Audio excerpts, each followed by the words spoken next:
আশেপাশে শেষ করতে হবে।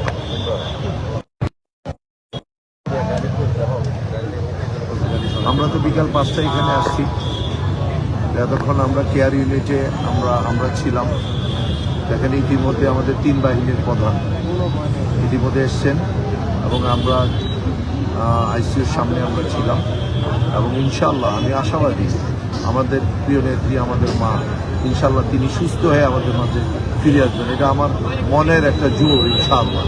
এবং ইনশাআল্লাহ সবাই দেশবাসী আমাদের নেত্রীর জন্য দোয়া করবেন এবং বিশেষ করে আমার কুমিল্লা 5 গুলশন ব্রাহ্মণপাড়ার আমি দল মত নির্বিশেষে আমাদের জাতীয়তাবাদী আদর্শের যত সহকর্মীরা আছে তাদেরকে সবাই প্রত্যেকটি মসজিদে আমাদের নেত্রীর জন্য দোয়া চাই এবং বিশেষ করে আমি আবারও বলছি আমি আশাবাদী নেত্রী আমাদের মধ্যে সুস্থ হয়ে আমাদের কাছে ফিরে আসবে ইনশাআল্লাহ। সবাইকে ধন্যবাদ।